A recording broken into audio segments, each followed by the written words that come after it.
Pretty good sized email that I'm going to share with you guys. But before I get to the email, I want to touch on something that was a pretty frequent topic today talking with people. And many of us, when we were in our active use, did things we weren't proud of. We hurt friends and family, significant others. And in particular, today, a lot of the conversations were dealing with this. And people are having a hard time getting past the things that they did, and it's holding them back from getting clean. And this is completely normal for a lot of people. A lot of people will go back to using because of the guilt. Okay? They feel so bad about all the things that they did, it's a crutch to go back and use. They figure, I'm not worth shit anymore. I'm a terrible human being. I might as well just get high and die. That's what people feel. And that can't be further from the truth. All right? And another thing I want to touch on is don't use your past and the things that you did as an excuse to keep using. All right? You are in control 100% of the decision that you can make to stop right now. It's not easy. It's one of the hardest things, if not the hardest thing you're ever going to do in your life. But it will be the most rewarding thing, hands down, that you will ever do. Okay? So, if you are one of those people that hurt friends and family, I'm one of them. I completely understand what it's like to have the guilt, to have the feelings of, why did I do this stuff?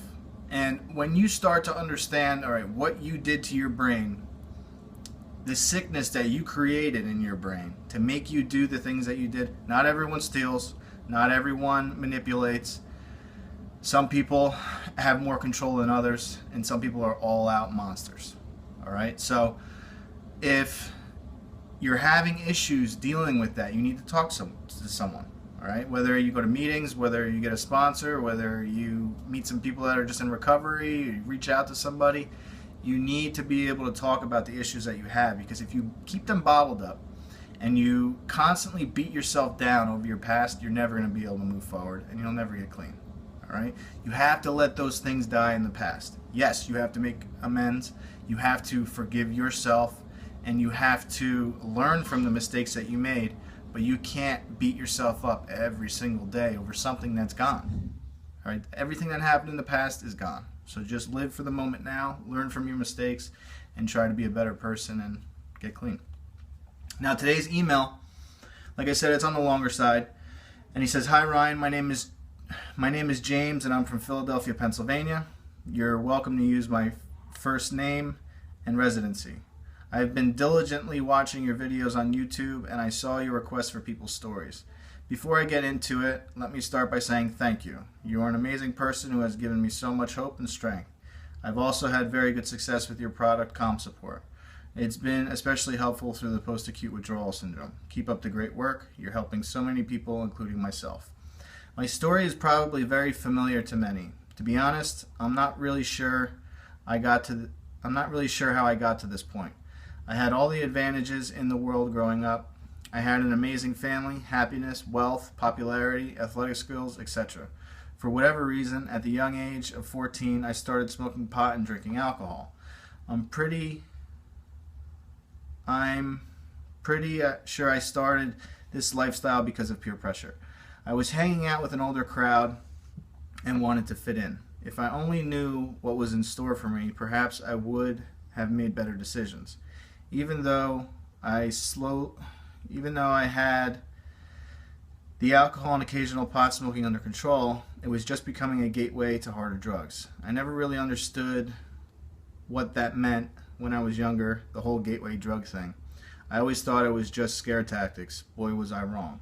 Slowly, my curiosity started to get the best of me. Before I knew it, I was popping anything under the sun. It started with club drugs like ecstasy, GHB, cocaine, crystal meth, etc. This started around age 17. What the hell was happening to me? I would abuse anything I got my hands on. The more I did, the more depressed I got, the more I wanted. Little did I know this was just the beginning. After starting my journey down this ugly road called addiction, my life started to take a nosedive. I quit football and baseball my junior year. That is especially heartbreaking to me when I think about it, since I anticipated to play college ball. After I graduated high school, things went from bad to worse. The biggest mistake of my life was about to occur.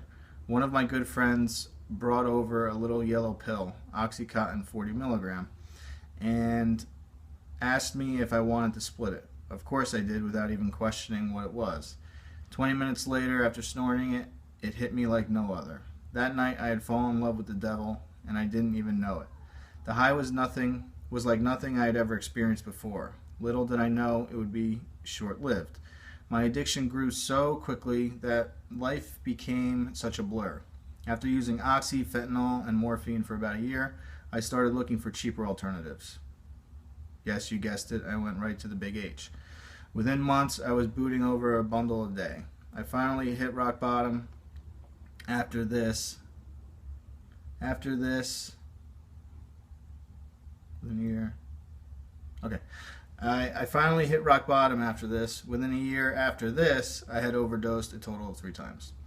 The hardest part was waking up in the hospital knowing I was still alive. My life got so bad that I was just hoping one day I just wouldn't wake up.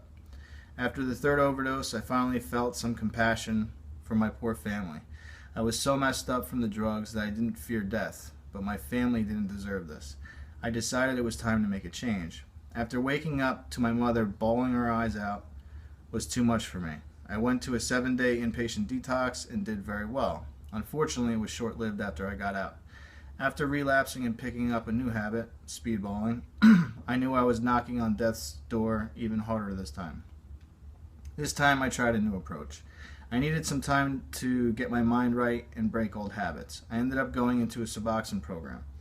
From the day I started Suboxone to the day I quit, I haven't touched a single opiate or any other drug for that matter. Suboxone truly saved my life.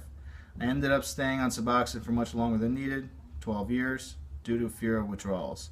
In this 12 years, I have accomplished so much. I met my fiance of currently 11 years. I secured a 6-figure career, bought a new home, nice cars, etc. I also regained the trust of my family that I caused so much pain. It breaks my heart to this day when I think about what I put my mother through. As of today, I have 52 days clean under my belt. I realize that this isn't much, but considering where I came from, I'm proud of it. I've had no cravings whatsoever. The hatred I have for drugs is immense, and I will never forget it. The people I have hurt and the things drugs have taken away from me can never be forgotten. I will continue to work my recovery every day from now on for the rest of my life. No matter how dark your story is, don't ever feel that you're in too deep or that you can't change your life. People that have been in much worse situations than myself have come out on top. Again, thanks so much, Ryan. Don't ever change. Thanks, James. Kick-ass email. And if you'd like to share your story, you can email me at ryan@compsupport.com. In the subject line, put YouTube story, my story. Let me know if you want to use your first or last name or stay anonymous. Again, that was a great email. And yeah, leave some comments. Leave some props for James here. And keep watching. All right, thanks.